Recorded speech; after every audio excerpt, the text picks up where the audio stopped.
everyone, welcome to the Clydesdale Fitness and Friends. My name is Scott Schweitzer. I am your host and I am the Clydesdale. We love to do fitness and these are my friends. Hey. What's going on, guys?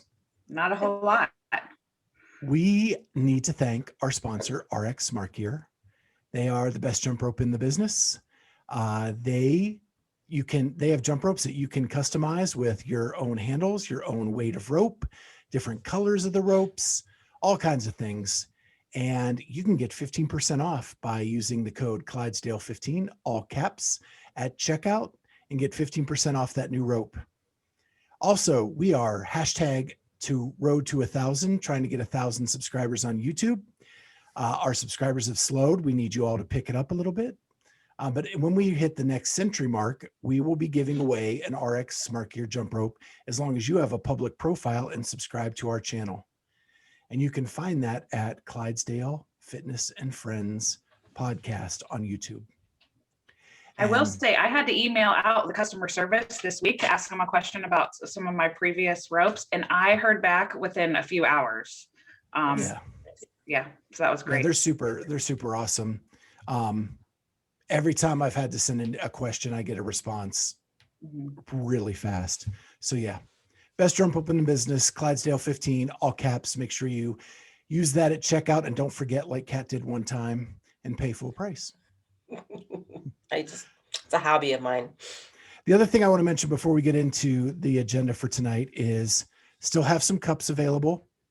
The wine goblets, I have 4 of these left, just 4. And then we also have the coffee cup. This is my coffee cup right here. I use it every day. It keeps my coffee warm all morning. And I have two of these babies left, and they're worth every bit of the money you spend on them. So DM me, reach out on YouTube, reach out on Instagram, however you need to. If you want one of these cups, they're awesome. And that's all I have to say about that. Cool. So it always feels like a long time since I get to talk to my friends, and it's just been a week.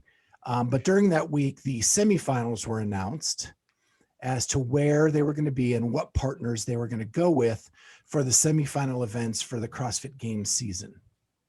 And just to kind of remind everybody, we have the Open, we have the quarterfinals, we have the semifinals, we have the last chance workout or last chance competition, and then the games. So this is that right before the last chance and after the quarterfinals. And Kat went through it last week as to how many people from each are going to get to go to the games, and how many of those people will then go on to the last chance competition. But now we know the names. So in North America, there are 4, and that is the West Coast Classic, Granite Games, Atlas Games, and the Mid-Atlantic CrossFit Championship. So 2 of those are Loud and Live.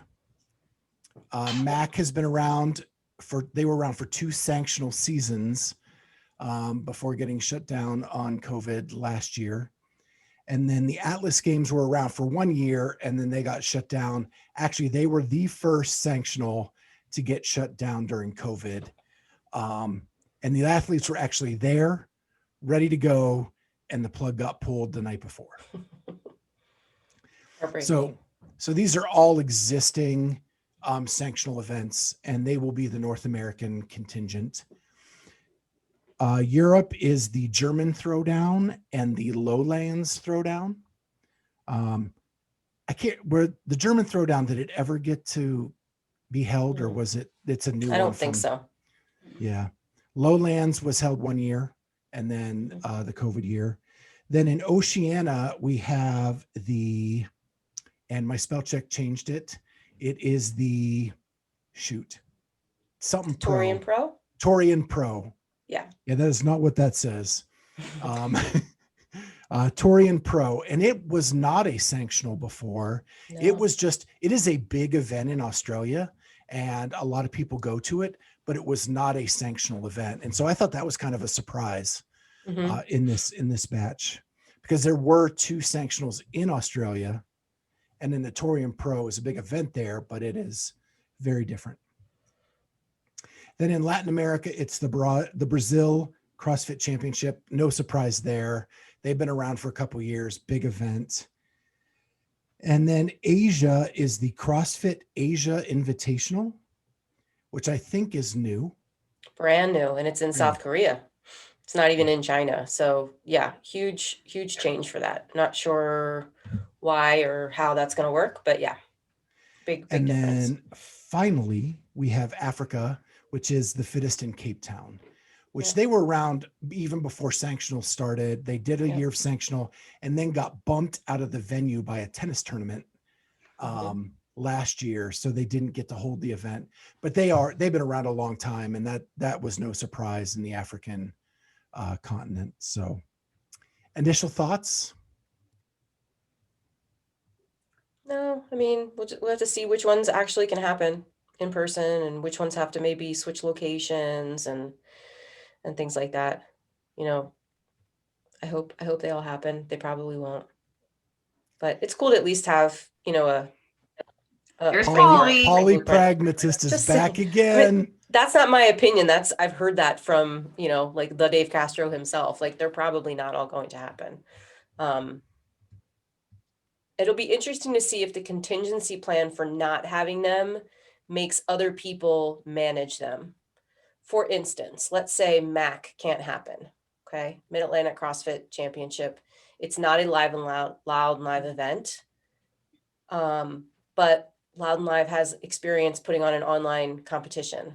So if something can't happen and DC's in lockdown or, you know, stage orange or red of COVID and they can't do a physical thing, will some other company aside from the people at 12 Labors come in and manage that online event for them from a technology perspective? You know, I'm guessing there'll have to be some partnerships there to do that.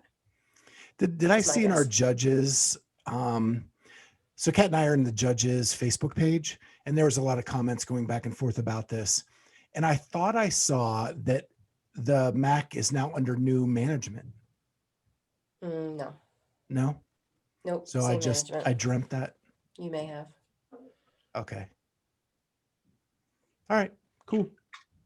I think the MAC was the biggest surprise for me in North America, but they needed an East Coast kind of thing. And Wodapalooza already said it's going to be outside the season. So I guess it makes sense from that perspective. And the other one that it could have been was Asbury Park. But New Jersey still has really strong restrictions against gatherings and things. And I actually read something today that Asbury Park is going to happen this year. It's going to be online. And it's obviously not going to be, you know, the gateway to the games, but and it's going to be teams of 3 only, which is kind of cool because I think some of these other events might lose that festival feel and not have those team of 3 categories. Like Granite Games used to have teams of 3 all the time, and I don't know that they're going to this year. Yeah, Wodapalooza did away with their teams of 3, and I know people were disappointed because that was kind of their fun event of the year to hang out with their friends and stuff. Yeah. And so hopefully Asbury gets a lot of applicants and it becomes sort of a bigger deal because that was a fun. I was able to go to that one, and that one was a great event. Very cool. So with that being done, the next thing I have on the agenda is Max El-Hag was on TEF talking elite fitness. And I know Kat talks about him all the time. And I've seen his own podcast and kind of how they go about things. But I was totally enamored with his appearance on Talking Elite Fitness. I just need to say, as a co-host on this podcast, I have a hard time keeping up with both of your crushes. True. You guys both have a lot of crushes. Yeah, and you're just a purist. You just have the one. I'm just a monogamist. Okay. Well, what I liked about Max is a lot of the conversation was about Sara coming on. And they were like, this seems to be the perfect fit. You know, they were really talking it up, Tommy and Sean. And Max is like, whoa, hold the horses. the plan was for Sara to come train with us this year. COVID has made that impossible. And so the amount of communication he can do with her has been limited because of the distance and the time difference. And then he said, the funny thing was, she met with him in 2017. He identified all of her weaknesses and what she needed to do. And when she came back now, all of the same weaknesses are still in play. He said, so far, so good. Everything's going well, but people shouldn't put their hopes on an immediate transformation in year one. She is a games veteran. She does things one way, and, we are different, and I have to work with her as a different athlete, and it may take some time, not just 1 year.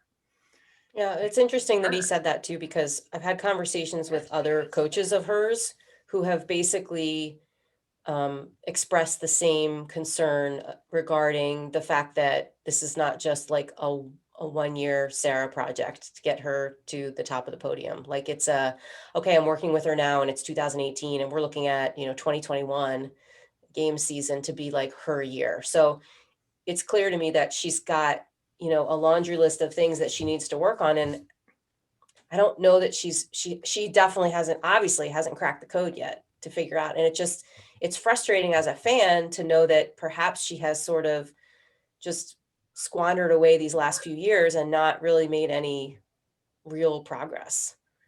Not to say that, that other coach couldn't have helped her, but she just, I don't know, circumstances where she didn't stick it out long enough, or, things changed and she had to move on. I don't know, but everyone that gets their hands on her seems to have that same sort of trajectory. That's not just, okay, Sara's going to win the games this year. It's like, we got a lot of work to do. So I hope she just needs some stability, I think. Well, and he said repeatedly on the podcast that she is a freak athlete. Like she can do things that nobody else can do.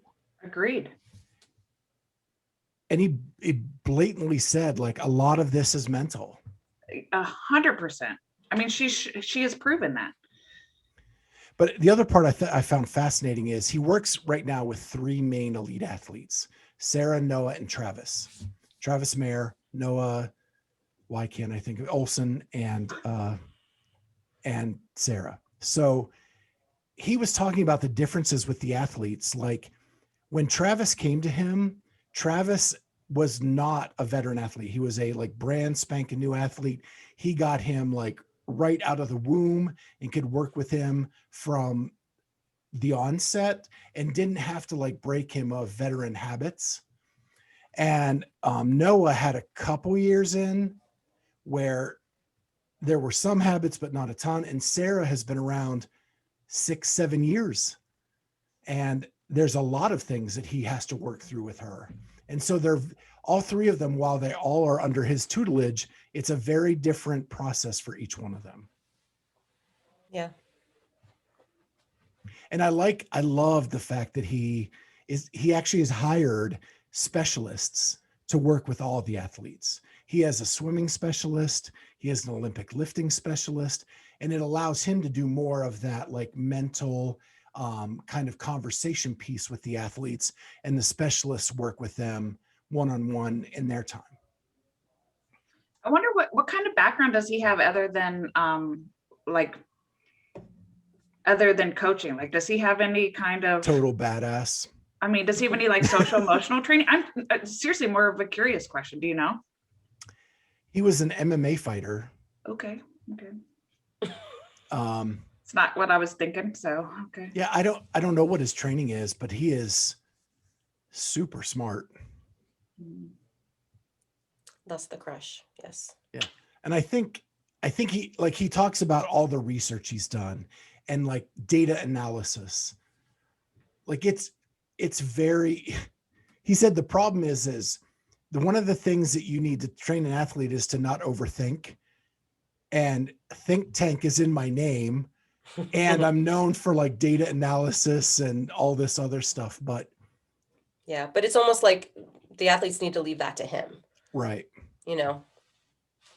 Yeah, I love his approach to coaching. And like I said, when I used to watch those breakdowns in the open, and if he does that again, you guys should watch those, where he'll take an athlete and they'll do the workout on a Thursday night or a Friday, and they'll videotape it, and they'll do like frame by frame, explaining sort of what they need to do to get better and how they can improve. And then they'll do it again, Sunday, Monday, and you see the results of that. It's pretty cool. Yeah, that was my first foray into his podcast, blog, whatever. Yeah, there's a lot of content out there. Yeah. All right. So the next big piece of news is that Adidas has announced that they are divesting from Reebok. I cannot speak tonight. What does that mean exactly? They're like selling off that part of the company? Correct. Okay. It's not the moneymaker that the other shoes are for them. And so they wanted to kind of sell them off. So it's going to be interesting. While Reebok is probably no longer the title sponsor of the games, they are still the apparel sponsor. And so it'll be interesting if they remain that, or with this sale, does that change? And what I'm talking is the jerseys, the shorts. Right. Yeah. Uniform, so to speak. Yeah. Yeah, I don't know. And what is it? I mean, and have other apparel companies done the similar things? Has Adidas ever divested other companies that are still around? Like, I don't know enough about it to really have an opinion on like what that could mean for the future. Yeah, I think for us, the big impact is the sponsorship aspect in CrossFit. Are they still going to be able to do that? Mm-hmm. Well, and it depends on who buys them too. Like, right. I think Puma's going to buy them. And then that'll be their CrossFit arm? Maybe. Yeah. That'd be cool. I mean, hopefully for us as consumers, it doesn't change anything. Hopefully prices go down and quality goes up and it's all good. I just don't want to have to change my password on the CrossFit.Reebok site that I have to change like every 5 days because I somehow have like 18 logins and trying to get my discount. All the other stuff. Well, and they're my favorite shoes. So yeah, same. For me personally, I just hope that they're still. Now I do have probably 10 pairs in my closet that I probably can survive for a little while, but I don't want them to go anywhere. Yeah. The next agenda item I have is our friend of the show, Anhika Greer, was named one of the young guns to look out for by Tommy Marquez in the Morning Chalk-Up. Okay, but you heard it here first. Yeah, seriously. No duh. Like, when did we even talk to her? Was it over the summer? Yeah. It's been almost a year. So I actually talked to her the night I talked to her a couple times in the last week. Once she got a big package and I just asked her some questions. And then the other was this article came out and she's just super stoked. I think she is just itching to get to the open. Like she just wants to be able to get out there and put it on the floor. But she did agree to come on during the open, our show, to kind of talk about how that's going. Cool. So, so we will have an appearance by one Miss Young Gun, Anhika Greer, on the show during the open to kind of see how she's doing and see how the open's going. Yeah, that'd be great. I was asking her too, like if she had in her mind sort of where she'd want to go for semifinals, if she qualified for the semifinals, because, it'd just be great to like see her in person and cheer her on or whatever. And she was telling me, it's probably not a secret, but she was saying that MAC or West Coast would be her two choices. And, it depends on when they are and all that and if they're happening and whatnot. But I thought she'd pick Atlas Games and I was like, oh crap, am I gonna have to go to Canada? Yeah. Well, she's participated in the Atlas Games before. Yeah. And I think that's probably why she's picked the other ones, because she just wants to, broaden her horizons a little bit. So yeah, it'll be exciting to see. I cannot wait to see how some of these younger kids do in the open. It's just going to be really exciting. Oh, so and she's her and Emma. She's stronger than when we interviewed her. Oh yeah, for sure. And she was super strong back then. Yeah. There was a picture of her back from a couple of weeks ago that, like, my goodness, Yeah. I want a back like that. That girl's strong. Yeah. So, And delightful, can we just say? Like, yeah. And she's for her just a sweetheart. age, like, just mature beyond years. Mature, but not weird. I think mature, I said it you know? as a mother and as a coach Right. and as a person. As a man, as a wife. podcaster. Yeah. Yeah, I'm excited Awesome. for her. That's cool. Some great press for her. We love it. So before we go to crew updates, any other news that you guys saw that you want to talk about at all? It's been kind of a slowish week. Yeah. Nothing? No, I don't really. All right, we'll get into the crew updates. So nutrition challenge. How's everyone What's up doing? there? What's up there, Slim? Yeah. You're looking good. It's been a little bit of a rough week. That's okay. How's it? Oh, yeah. Now I'm hitting everything I need to hit. But the scale is just playing tricks on me. That's okay. This week. So, but I have to say, I know I talk about Cheryl a lot. I was having crushes. Here we go. I was having a tough day today because the scale just is bouncing up and down. Mm-hmm. And I got an audio message from her today, and it just was like, all right, let's go. I'm ready to go through the wall. Time to get it on. Awesome. And it just was perfectly timed. And and it just seems like she's that way this whole time. Like everything just seems to be really awesome. And Sunday we had a Zoom call where we talked about alcohol, and she explained things to me during that I never knew before. And, because I always looked at it as, well, it's calories, it's a carb. And she's like, it is not a carb. It is alcohol, which it's the fourth macro. It is. And your body views it as a toxin. And so when you drink alcohol, your body stops processing the other macros and gets rid of the toxin first, then works on your other macros. And I was like, wow, that makes mind blown. That makes so much sense. And so I know I go on and on, but she has just been perfect for me. It's just the right fit. And yeah, last week I'm down 25.8 pounds in 4 weeks. I mean, that's insane for a month. Like, that's great. It is. And I did take progress pictures today because today is the 1 month. Okay. Cool. And so I'm going to post them on Friday on my social media. It is very, very raw. And I am very, very nervous, but do it. But I'm doing it. Do it. That's great. That's cool. Well, my dad's in town, and typically when my dad is in town, we eat out and cook a lot and sit in the kitchen and eat and eat and eat. And I've actually gotten him to start using MyFitnessPal and tracking his macros and things, and he's very interested in it. So we've had like 2 or 3 days of really good, healthy eating. We haven't really gone crazy. Usually it's just too many calories, right? Just too much food.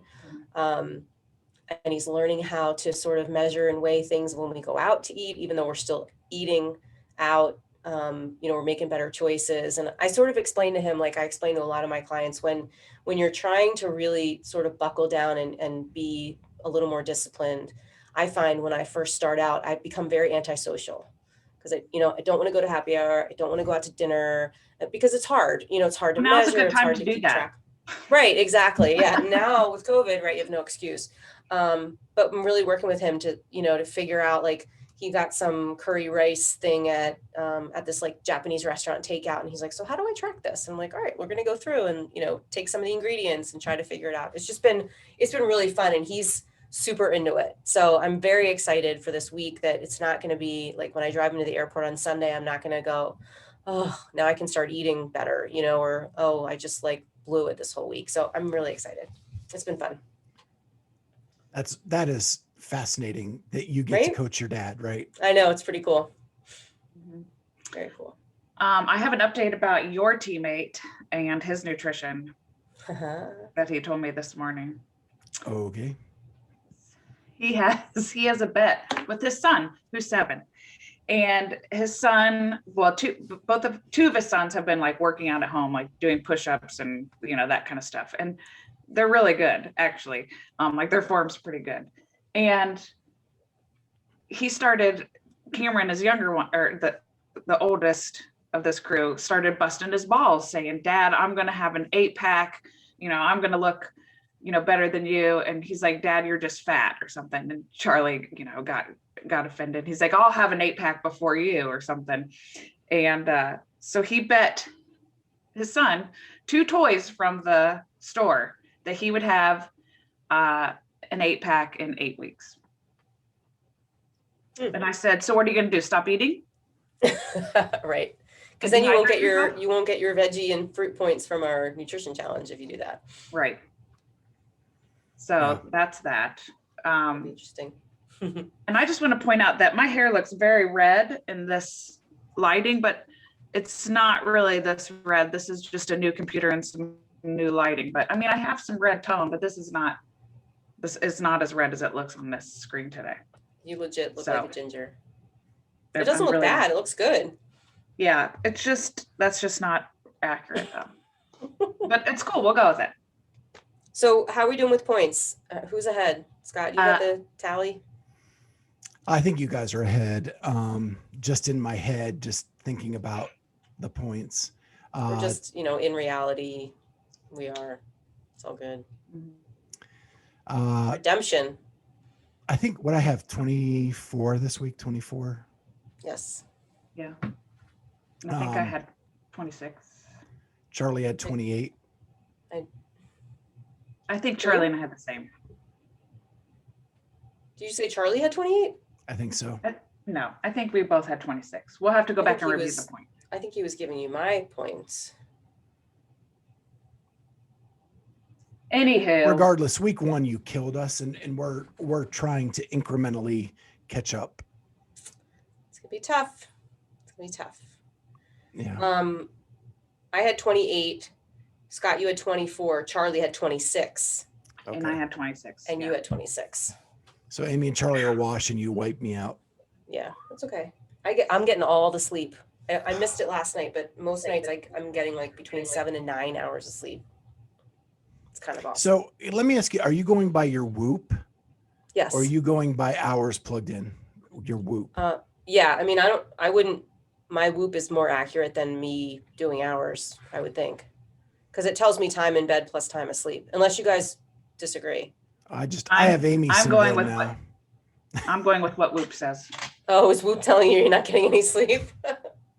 Well, I mean, if I would say whatever time Whoop says you went to bed, do you know what I mean? Like use that. If it says you got up 8 times in the middle of the night or whatever, or you only slept 2 hours, I would readjust that to what time it was when you remember opening your eyes. You can do that. That's okay. Yeah, it's good at picking that up. It's like it says I'm up all through the night. Yeah, mine will say that too. You don't need to do that. Sorry, someone's calling me. You saw my red recovery like all weekend. Mm-hmm. Yeah. Today I'm in the yellow. I'm finally to yellow. I'm green today, and I only had 4 hours of sleep. Look at you. I was at like 100% recovery, and I had like 8 hours of sleep or something. And I put it on my Instagram, and I was getting a bunch of like, oh, that's awesome. I go, yeah, that's what taking a week off of doing anything will do for you. Because I haven't worked out in a week. So yeah. Mine is from no alcohol. Oh, that's good. Mm-hmm. Well, I have a candle making business, so. We're not going to sit here and compare part-time jobs. I'm trying to catch you. I have 587.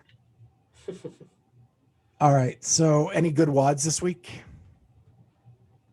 Yeah, I almost threw up after one. I almost met pukey. And it did not look like it was going to be terrible, although I knew it would be, but most people who, I coached through it didn't think it was going to be that bad, but it was 5 rounds of 7 squat cleans at 155 and 105. and I want to say 14 kettlebell swings.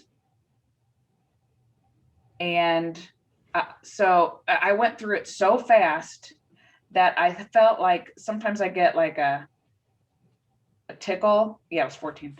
Sometimes I get like a tickle in the back of my throat, and that makes me gag. And so I was in the gym and I start gagging. I knew I wasn't going to throw up, but I was gagging, and I'm going, and I'm trying to find a door so I can get outside.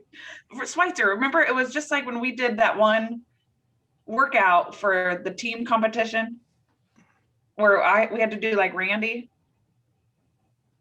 Oh, where you did Someone had to do Randy, someone had to do. No, it was a different one. It was at Shred 2.0, and we were doing lighter weight snatches outside or something. But anyways, like I just get a tickle and then I gag and I have to like run away so people won't freak out that I'm going to throw up, even though I know. But anyways, so that took me about 7 minutes to do that, but it was, yeah. That sounds fun.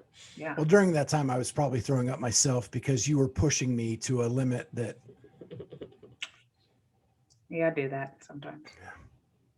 Well, I got to say, my best WOD of the weekend was putting up the insulation in my garage so that I could work out in a comfortable temperature. But then I worked out yesterday on my lunch hour, and I really like that. I like getting it in on lunch and then having the endorphin rush to get you through the afternoon at work. Perfect. And, but the one thing I kind of forgot was I have not been on a bike in 8 months. So I got my new bike on Saturday. I did a nice slow 2K on Sunday. And then yesterday I'm like, it's time to get on it. And I went as hard as I could for 25 calories, got off the bike, could barely walk, and tried to do 30 air squats. That was ugly. I did the rest of my thing, and then it was coming back up. I did my 30 air squats, got on the bike the last time, and you might as well have put a little bell and a basket on the front because there like was a beach cruiser. No legs left.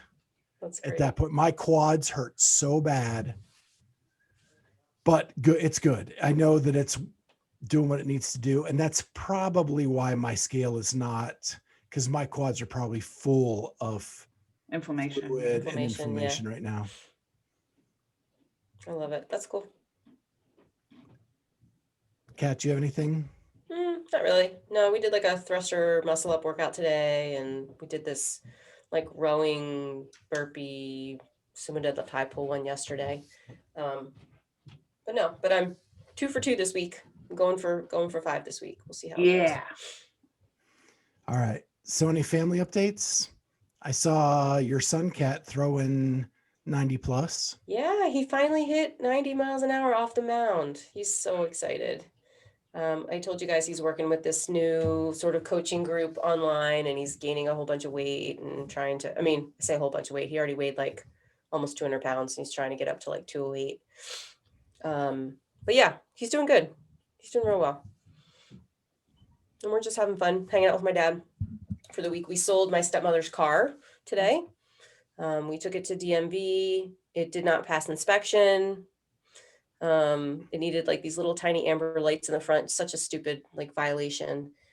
So we were there way longer than we thought we had to be there. I actually had to have my husband come and pick me up from DMV and take me home because I had to coach at 2, and my dad was not going to be home by 2, even though we got to DMV at like 11:30. So do you know that is not a requirement in the state of Ohio? What? You do not have to get your car inspected. Really? Mm-hmm. So how does Ohio make money on cars then? Cheers, Ohio. Yeah. Yeah, it's so charges different. Norman a leg for registration. Got it. Okay. And in like yours, you have to, in Delaware, you have to get it inspected every time you renew the registration. And you can get like a 3-year tag instead of a 1-year tag. So you can sort of let it go. But the car was titled in South Carolina. It was titled to a woman who is no longer living.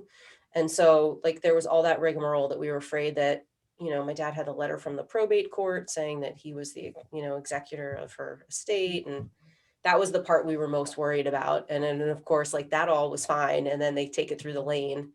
And the poor girl we're selling it to, she's like, it failed inspection. And we're like, oh my God, it runs fine. Like, what do you mean? So it could have been so much worse. It could have been like emissions or something really bad. So yeah, so now we have, I have an envelope of cash and they have a car. I like being on your side. Yeah, right? Mm-hmm. Yeah. Any updates, Amy? No, nothing to report over here. Oh, I got my COVID vaccine today. All right. How you That feel? was a surprise. You feel okay? Actually, right before we got on, I told Schweitzer my head was starting to ache a little bit, but so I was on, like you can fill out with our county, like for an extra doses list. So like if somebody doesn't show up or if they get too many doses, instead of throwing them out, if you can get there within 30 minutes, you can have it. And so I filled this out. This was like, last month. And today I'm sitting at my desk, I'm, at work, and it was like, we have an extra doses. Can you be here in 30 minutes? Well, I was two opposite sides of the town. And I was like, yes. And so I had 30 minutes to get there. It took me 28, but I got there and I got my vaccine. And is the second one scheduled? No, only because I'm doing it tomorrow, only because their secretary had already left for the day because it was like at the end of the day. So cool. Yeah. Very good. Yeah, I got nothing for family, just same old, or drama that I don't want to discuss on the podcast. Yeah. Either one is fine. But there's one update I forgot to mention is, I got my cast off last week and my ankle has been so sore because it has been in a cast for 2.5 years. And you know how we have hated on the Reebok or Nano X? I love the Nano X now. It gives me just enough support while I'm trying to strengthen it that it's not like throbbing at the end of the day. Good. So yeah, I've come to peace with my Nano X's. I actually got another pair and I actually really like them. So yeah, it took like a day and a half to maybe 2.5 days. But do you work out in them or just wear them? Yeah, I started just coaching in them, thinking I wouldn't work out in them, and now they're part of my regular rotation. Because like Scott, I have like 10 pairs, and I just sort of, I match my outfits to them. Yeah. All right. Well, with that, let's get to our silly questions, and we'll do this one, Amy, Cat, me, and it is: what movement do you want to see in the open, and what don't you want to see? Bar muscle ups I want to see, and I don't want to see thrusters, but I will. Any story behind any of that, or? I love bar muscle ups, and what I like about it too is that I can do some, but also that I can't do them like super fast. So if they are in a workout, I know that I am excited to do the workout because I want to do the bar muscle ups, but that I'm also not going to be necessarily under a lot of breathing problems because I know I'm going to be slower. So your built-in rest. It's kind of like a partner workout, right? So I kind of like that. I'm like, okay, I don't have to like go out super hot. I can just pace this. And thrusters, I just hate them. So this might be the year that we don't see them. And I was thinking too, how they always repeat a workout, but now with limited equipment and things like that, I'm kind of hoping that they don't repeat a workout. Like, can we just start afresh, start new? There's new leadership. It's a new season. It's a different format. Like some of those traditions just don't need to happen. Yeah, in my opinion. So I'd be okay if they didn't repeat a workout. I mean, I know there's tons that they could repeat if we go through the list of ones they haven't repeated yet and the equipment and whatnot, but I don't know. I think it would be cool if they didn't. Yeah. I do not want to see bar muscle ups because while I used to be able to do them, I cannot do them right now with my COVID-19. So, and when I say that, I mean the 19 pounds that I've gained since COVID makes gymnastics really difficult. So I'm going to say no to the ring muscle ups or bar muscle ups. And I'm going to say yes to snatches, dumbbell snatches. I can hammer through 35-pound single arm dumbbell snatch like nobody's business. I'm really good at them. Nice. Just gonna say. And I have video of me doing them for the very first time in a competition, like where I was wearing gloves because I didn't know how to like hold and switch, and I ripped the finger of the glove during the thing because they got all tangled up in my hands. And so it's really cool to watch that video and then see me do them now like so effortlessly at that weight. Mm-hmm. Yeah, I'm with you. I'm pretty quick at dumbbell snatches. It's can my cardio keep up with Mm, the lifting part of it. yeah. But for me, like what I would love to see in the open is a nice big old back squat. But it ain't ever gonna happen. But that's my dream. The Clydesdale division of the open, big old back squat. And then the one I don't want to see, the stupid box step up with a dumbbell. Totally. Yeah, you'll see that, unfortunately. But yeah, those are tough. They are real tough. When you have a 28-inch inseam, that box is like monumental. Yeah. Let me tell you something. Have you seen Charlie do that box step up? I think I have shorter legs than Charlie. I know I have shorter legs than all y'all, Yeah, and it's right. it's definitely a struggle. And I train those a lot. It seems like lately they've been coming up in programming, and they're just not getting any easier. Not sure why. Now, I will tell you, one dumbbell's better than two.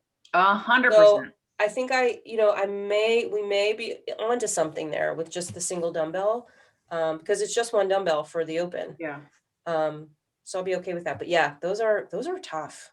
It's kind of like lunges, like they come up every so often and they crush you a couple days later. And then I think I got to do more of those. And then I just never do.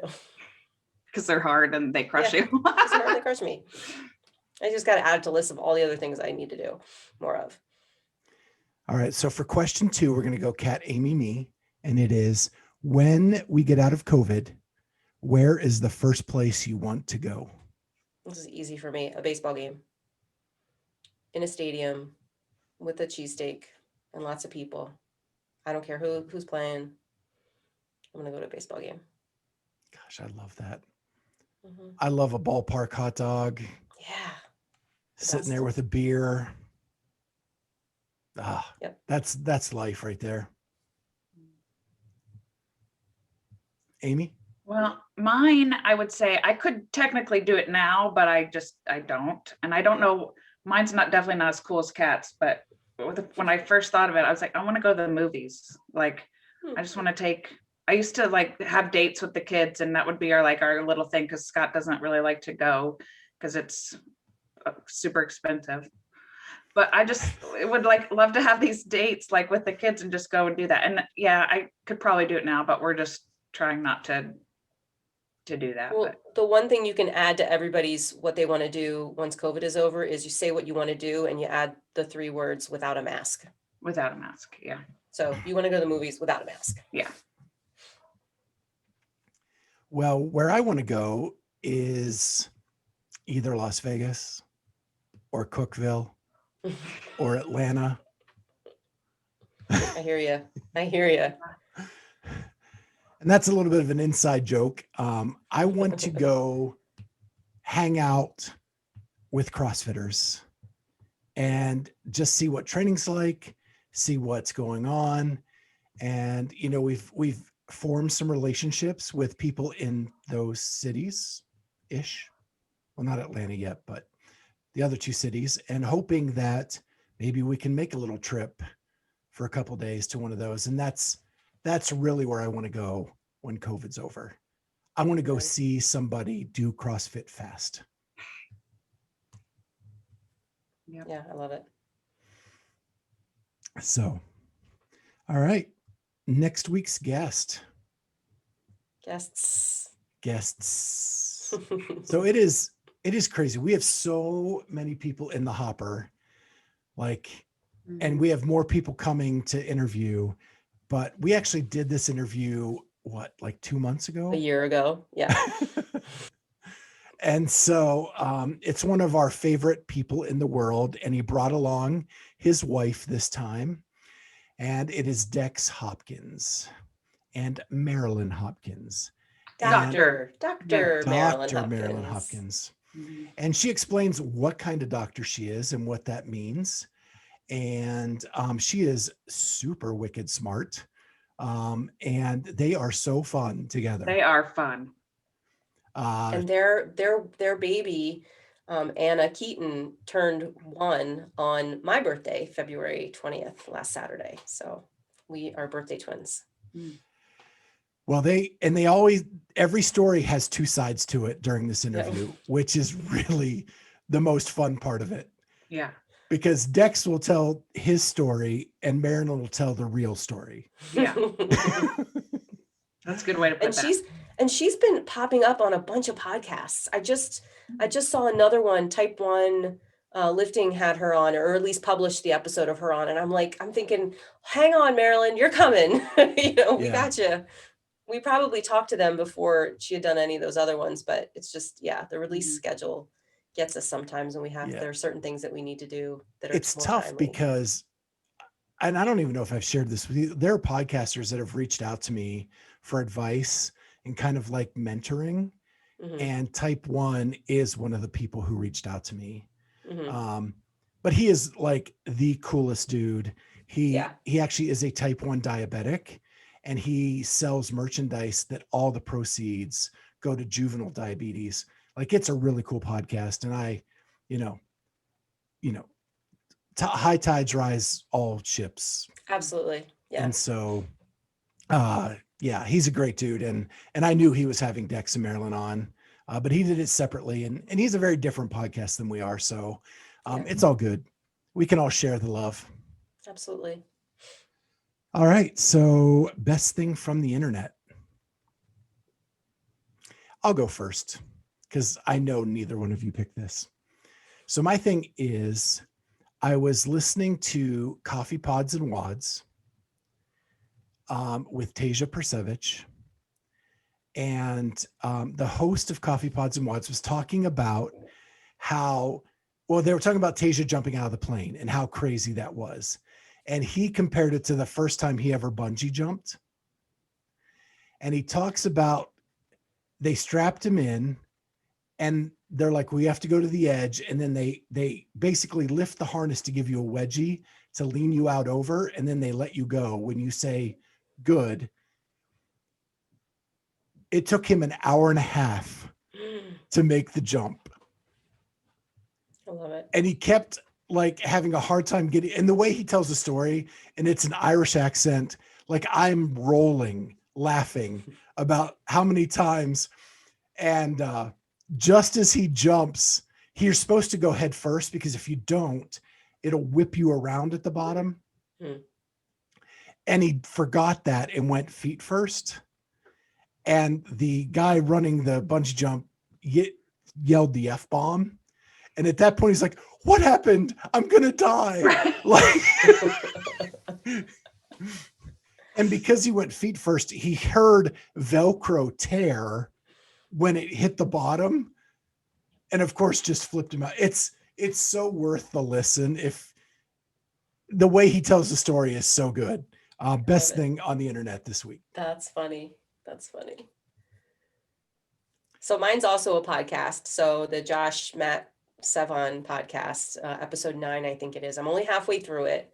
But do you guys remember me talking about, wouldn't it be cool to know who the guy is behind the camera that's filming Matt and Sammy? Well, we find out in this episode who it is. And I'm like screaming at the television after it's happening. They have a guy, they share a guy, obviously, because Sammy's got her content, Matt's got his content. His name is Claude Hauser. His nickname is Bo Hauser. He has an account on Instagram, and he is moving to Vermont with them. And he works out with them, and he's friends with them. And I just think that's the coolest job ever. Matt talks about how they went on Amazon and bought him a new gimbal for, the production and the camera work that he's been doing for them and whatnot. So just super cool. But we finally figured out who it was. And what I loved is he said the most important qualification was how they got along. Yeah. Right. Is it someone Yeah. they wanted to hang out with? Sure. Yep. Super cool. He also talks in that podcast about how he's invited some athletes, some high-level athletes, to come and stay with them, and not as I'm stepping on the toes of your coach, aka Justin Medeiros, and his coach, but just to come and hang out. And I have a 2-bedroom apartment, that kind of thing. So gosh, I'm hoping that, we've all predicted like that Matt will somehow have some hand in Justin's success in the future. I would love for the two of them to get together. Yeah, he even said that he invited the coaches to come as Yeah. well. Yeah. Well, I think that was the tip that made me think it was probably Justin. Yeah. I'm wondering if like Vellner, because him and Vellner are so close, and he's close with Michelle too. So and Vellner needs like a gym to go to because he's they're in like strict lockdown there. Yeah, that would be cool. Also, what do you got, Aim? Fluffy Duck. So a couple of things. Number TikTok Fluffy Duck. I mean, just Fluffy Duck. He makes money on TikTok. He has some really good TikToks. He does. Yes, Schweitzer, that's it. There's two things, but that's what I'll go with. Whatever app he's using to put those athletes and putting the songs to them where their heads are moving around and singing is cracking me up. I thought it was hysterical. And I love, like, Pat Vellner is such a good sport. Like, he always comments on it and, puts an emoji back to it. So I love that. But the other funny thing was I woke up Sunday and couldn't go back to sleep. And so I just pulled on Fluffy Duck, and he was going through and doing like answering questions from people who would write stuff in. And I was just cracking up, just like he would read one question. He's like, there's always one weird one in the group. And then he goes through it. And then he's like, oh, I take that back. There's a second. So it was like the people that asked to like see his feet or, Yeah, weird stuff, but it was a good laugh for waking up early on Sunday. How cool is it that there's all of these platforms about like our sport that we love so much, and that it's just so lighthearted and fun. I think it's great. Yeah, for sure. The Dave Castro one is epic that he did. Yes. With yes, Dave, I'm the like, bad guy. It's epic. And then one Fluffy Duck that will forever be my favorite is when he ordered the leggings that make your butt look good. And he's like in the mirror going, damn.